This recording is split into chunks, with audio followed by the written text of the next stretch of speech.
I thought maybe Snowden.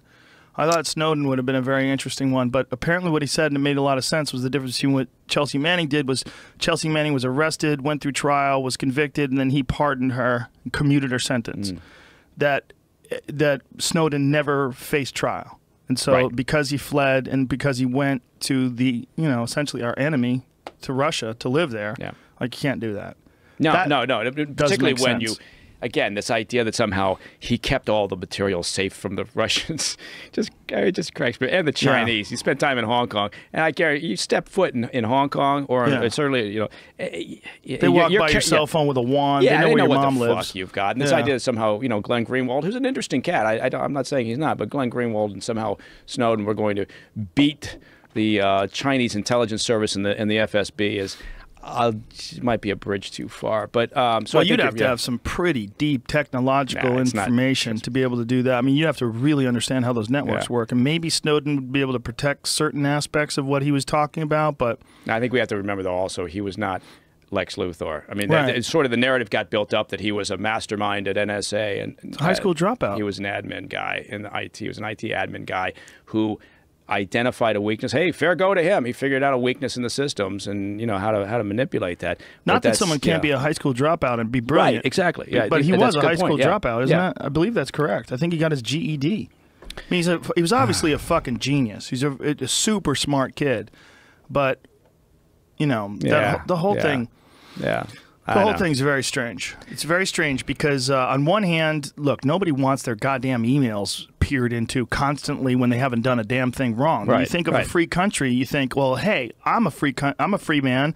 I have a good job. I pay my taxes. I don't start any trouble. Why are they looking in my email? So in that sense, a lot of people felt like they were vindicated in their fears by this guy coming out and Edward Snowden releasing that information. I get that. Yeah. But how did you see it? Well, I saw it in more of a simplistic operational perspective because, again, what we talked about before, everybody looks at these things from their own life experiences. My life experiences are different than somebody who hasn't done this, but you sign up your fucking agreements. You commit yourself to protect national security. You commit yourself to treat classified material honorably. So just like the Secret Service agent, when you start making posts like that on your Facebook, this is against the whole gig. You're breaching your agreements. And again, but people will hear that and they go, well, but he was doing a service. And then they do have this bullshit out there about how he tried. He tried several times to go and talk about this. And no. He never brought it to the New York Times or Washington Post or any of those places? No, I mean internally. It was like, he's got the narrative that says, well, I talked to my supervisor, I tried to get this out there and everything. And, once again, the truth is not exactly in either side's narrative. Okay, I'll be, the far right that goes after him and says he should be hung for treason, that's bullshit. No, he shouldn't. But you know what? I do believe he should face the court system. And I don't, people are going to disagree with that. Fine, fuck it. But, that's what I think. But the idea of, some of the people went histrionics and said, he should be hung. That's ridiculous. That's not how we operate. I also get the idea that people felt like that was good, ultimately, that we had that conversation. And I agree with that point because we should always have those conversations. But there's a way to do it. There's a place to do that. There's a manner of doing that. But would we have had that conversation without him? Because I don't think we would. Well, yeah, and I don't necessarily disagree with that, but I think that the point is that, you're right. What failed us was up on Capitol Hill, where they failed to do what they're supposed to do up there as politicians. There are protocols in place, and a curious public or a curious people's representatives are always supposed to be having these discussions about where on the spectrum between security and civil liberties and freedom, where does that pendulum rest at any given time? These people up on the Hill in the intel committees, there's a well-worn path from NSA, from the CIA, from others, up to that Hill to brief those people on every fucking thing that goes on. I mean, and people are going to roll their eyes, but that's the way it fucking works.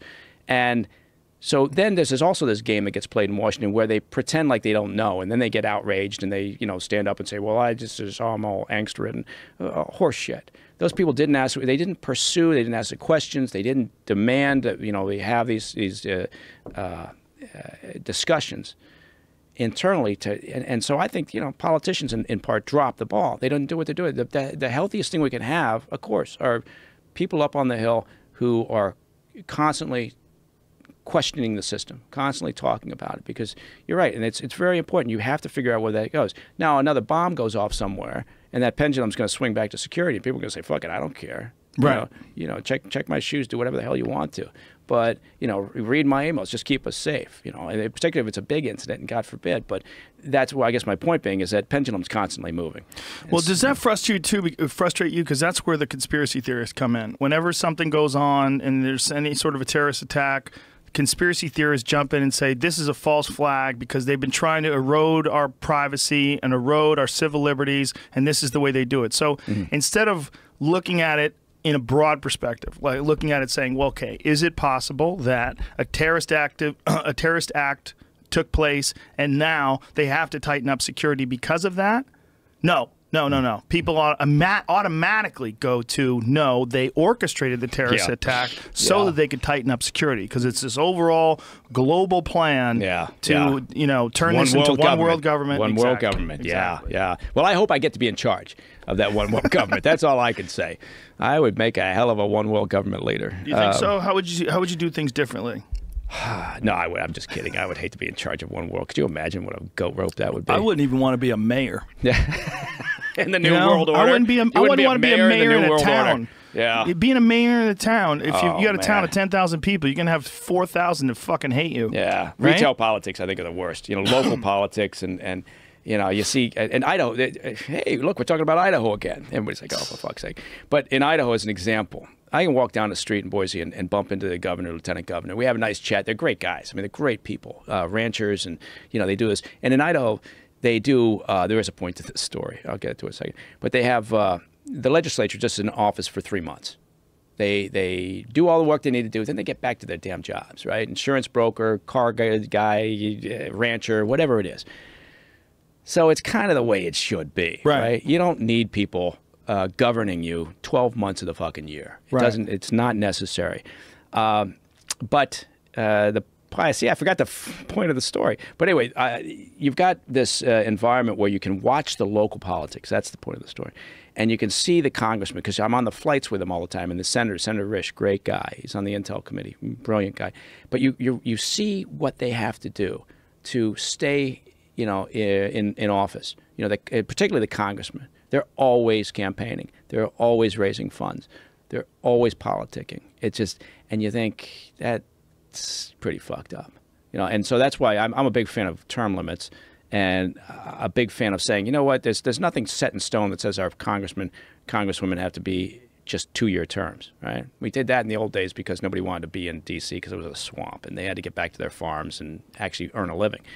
So stretch that out to 4 years. Say you can be a congressman for a total of 8 years. You get 2 terms. You can be a senator for 2 terms, 6 years each, and then get the hell out. Go back to your jobs. Do something else. And I think we would deepen the pool of potential candidates. We would see other people come up, rise up. It would take some of the money out of it, maybe. Take a little bit of the influence out. Take some of the influence out of it. Yeah. If I know somebody's going to be in office and on the Ways and Means Committee for 36 years. I'm going to invest a lot of effort and time in that individual if I'm a lobbying firm on K Street in D.C.